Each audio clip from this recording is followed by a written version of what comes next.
오늘 본문의 말씀을 통해서 받은 복을 세어보아라 라는 제목으로 함께 하나님의 말씀을 나누도록 하겠습니다.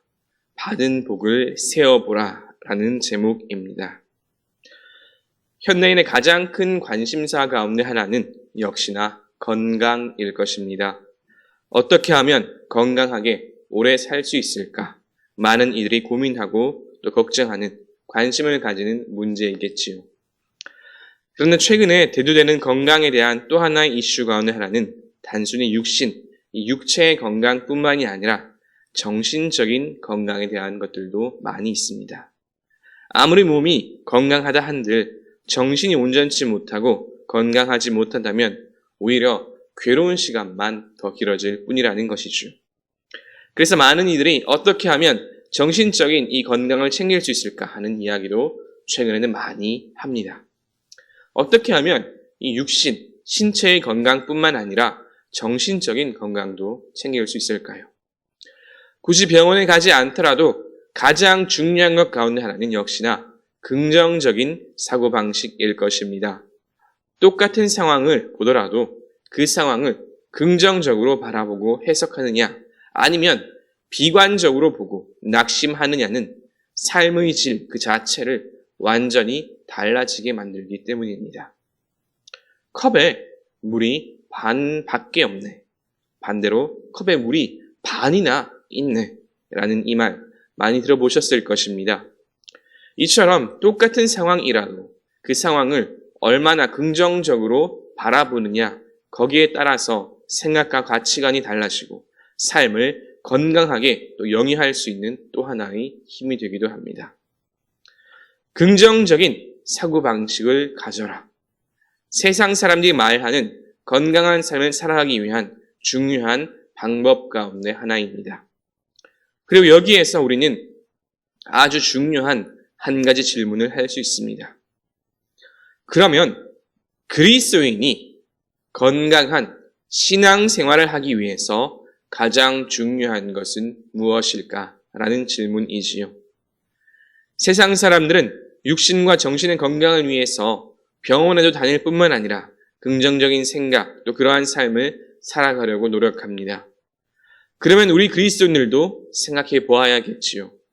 단순히 육신과 정신의 건강뿐만 아니라 우리의 영적인 건강을 챙기기 위해서 가장 중요한 것은 무엇일까요? 어떻게 하면 건강한 신앙생활을 할 수 있을까요? 이는 그리스도인으로서, 신앙인으로서 반드시 고민해야 할 영역입니다. 오늘 말씀을 통해서 이 영적인 건강을 지킬 수 있는 방법, 여기에 대해서 함께 나누어 보려고 합니다. 그 정답은 영적인 건강, 건강한 신앙생활을 할 수 있는 그 정답은 바로 지금까지 하나님께서 주신 복, 하나님께 받은 복을 기억하는 것입니다. 이것이 오늘 말씀의 핵심이자 전부입니다. 우리 한번 따라해 보겠습니다. 하나님께 받은 복을 세어보라. 네, 그렇습니다. 하나님께 받은 복을 세어보아야 합니다. 하나님께서 우리에게 베풀어 주신 그 은혜와 복을 세어본다면 우리의 신앙생활은 보다 건강해질 수 있습니다. 아니, 건강해질 수밖에 없겠지요. 성경에서 가장 많은 복을 받은 사람은 누구일까요? 성경을 읽어보면 사실 온통 하나님께 복받은 사람들의 이야기들이지요.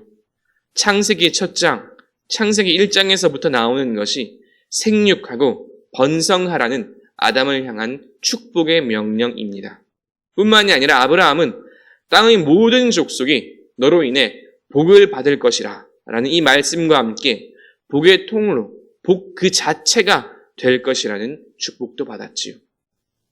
이와 같은 하나님의 축복의 선언은 성경 전반에 계속해서 나타납니다. 그리고 그 수많은 성경의 인물들 가운데 절대로 빼놓을 수 없는 한 사람이 있습니다. 바로 오늘 함께 읽은 이 시편의 말씀을 쓴 다윗입니다. 한 사람이 성공하고 또 실패하는 데 있어서 가장 큰 영향을 미치는 것이 있다면 무엇일까요? 아니, 단적으로 말해서 과연 이 사람이 성공할 사람인가 아니면 실패할 사람인가를 알 수 있는 가장 결정적인 요소가 있다면 그것은 무엇일까요? 그것은 고난과 역경이 다가왔을 때 어떻게 대처하고 행동하는가를 보면 알 수 있습니다. 이 세상에 고난, 고통이 없는 사람이 있을까요? 당연히 없겠지요. 이 세상에 고난이 없는 사람은 없습니다. 고통이 없는 사람, 어려움이 없는 사람은 단 한 사람도 없습니다. 모든 사람에게 고난과 고통, 시련과 아픔은 다 똑같이 동일하게 찾아옵니다. 그러면 다른 점이 무엇일까요? 그 고난과 역경을 어떻게 대처해 나가고 또 극복해 나가는가? 이것이 바로 다른 점입니다.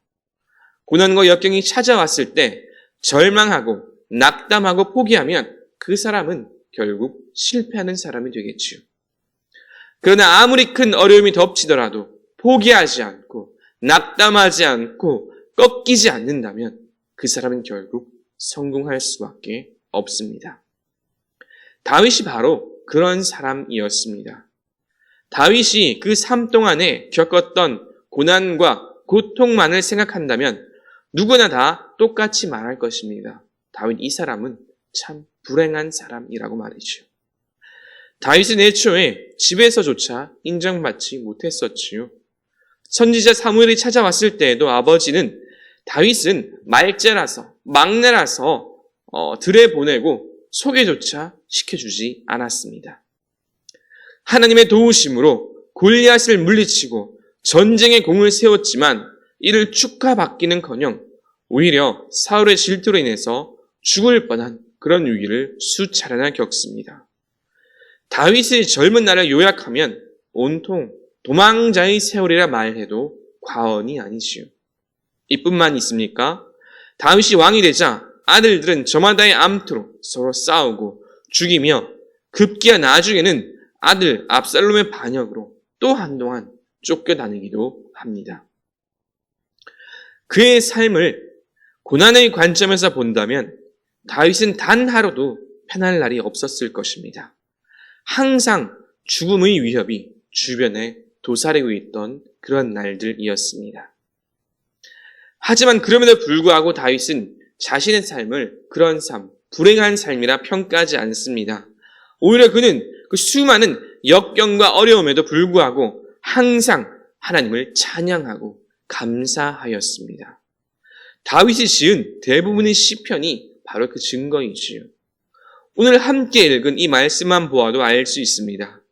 1절, 2절 말씀을 보면 내가 여호와를 기다리고 기다렸더니 귀를 기울이사 나의 부르짖음을 들으셨도다. 나를 기가 막힐 웅덩이와 수렁에서 끌어올리시고 내 발을 반석 위에 두사 내 걸음을 견고하게 하셨도다. 아멘. 이렇게 기록하고 말씀하고 있습니다. 대부분의 사람들은 아마 자신의 삶에 찾아온 이 기가 막힐 웅덩이와 수렁만을 기억할지도 모릅니다. 왜 내 인생에는 이렇게 수렁과 웅덩이만이 가득하냐고 말이죠. 그런데 다윗은 이와 같은 것들에 집중하지 않습니다. 다윗이 집중한 것은 수렁과 웅덩이가 아니지요. 그 뒤에 찾아온 하나님의 도우심입니다. 다윗은 하나님께서 내 기도와 부르짖음에 귀를 기울이시고 들어주신 것, 여기에 더 집중합니다. 또 수렁과 웅덩이가 아니라 그곳에서 끌어올려 주신 하나님, 내 발을 반석 위에 두사 걸음을 견고하게 해주신 것, 바로 여기에 더 집중하지요. 참으로 놀라울 정도로 뛰어난 영성입니다. 다윗이 이와 같이 건강한 영성을 가질 수 있었던 그 비결은 무엇일까요? 다윗이 이처럼 건강한 영적 상태를 유지할 수 있었던 가장 큰 비결은 그가 지금까지 자신을 도와주시고 이끌어 주셨던 하나님을 기억했기 때문입니다. 어려움을 당할 때마다 그는 언제나 하나님께서 주신 복과 은혜를 기억하고 세어보았습니다. 그리고 만족하고 감사하였지요. 5절 말씀입니다.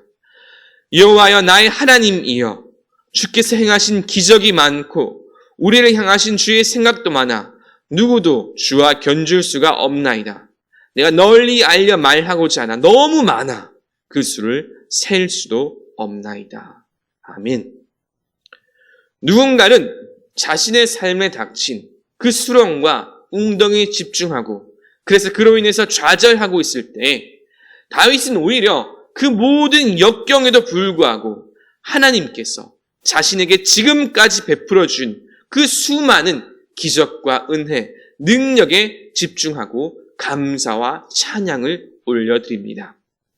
베풀어 주신 그 은혜가 너무 많아서 도무지 셀 수조차 없다고 말할 정도이지요. 이것이 다윗을 위대한 왕, 또 위대한 신앙인으로 만든 비결이자 바로 능력입니다. 다윗은 오히려 그 수많은 역경과 어려움들을 하나님께 복받을 통로, 수단이라 여겼다 해도 과언이 아닙니다. 지금 내 삶에 어려움이 찾아온다, 고난이 찾아온다, 지금 역경이 찾아온다. 그러면 바로 지금이 그때가 하나님께 복받을 때, 복받을 순간이라는 것입니다. 주신 복을 세어보는 이 믿음이 가지는 또 한 가지 놀라운 능력 가운데 하나는 지금 이 순간, 현재뿐만이 아니라 앞으로, 미래에도 담대하게 살아갈 힘과 능력을 준다는 것입니다. 과거에 하나님께서 나를 도와주셨습니다. 그래서 그 복과 은혜를 기억합니다. 그렇게 한다면 지금 이 순간 현재에 닥친 어려움을 이겨낼 뿐만 아니라 앞으로 미래에 다가올 어려움과 그 고난까지도 담대하게 또한 담담하게 맞아내고 이겨낼 힘을 얻을 수 있습니다. 그 힘이 우리들에게 생기죠. 왜냐하면 지금까지 도와주셨던 그 하나님께서 지금 이 순간뿐만이 아니라 앞으로도 우리와 함께 하시고 도와주시고 또 인도해 주실 것을 우리가 믿고 알기 때문입니다. 이 세상 사람들이 말하는 그런 긍정적인 사고방식, 그 이상의 믿음이자 능력입니다. 단순히 내 인생은 잘 될 거야 라는 그 막연한 그런 최면과도 같은 사고방식이 아니라 분명하고 확실한 근거, 온 세상을 창조하신 하나님께서 나의 삶을 인도하신다는 그 분명한 확신과 믿음, 여기에 근거하였기 때문이죠. 그래서 지금 내 삶이 어려움 가운데 있다 할지라도 수렁과 웅덩이에 빠지고 또 사망의 음침한 골짜기를 그 가운데를 지난다 할지라도 우리는 두려워하지 않을 수 있습니다.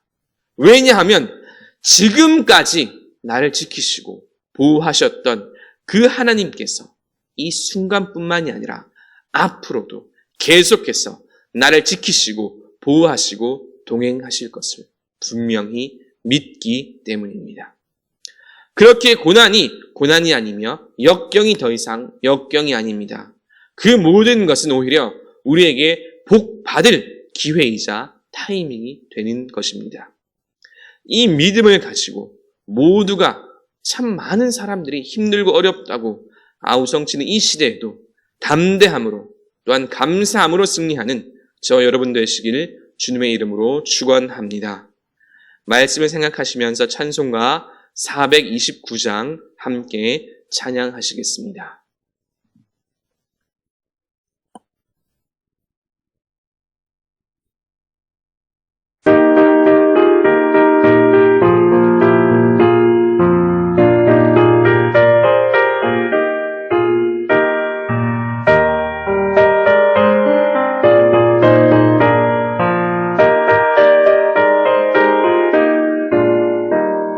세상 모든 풍파 너를 흔들어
그들이 너를 보호하리니 염려 없이 한방 보고 나가라. 받은 속을 세워보아라. 그 주신 복을 내가 알리라. 받은 복을 모두 세워보아라. 주의 크신 복을 내가 알리라.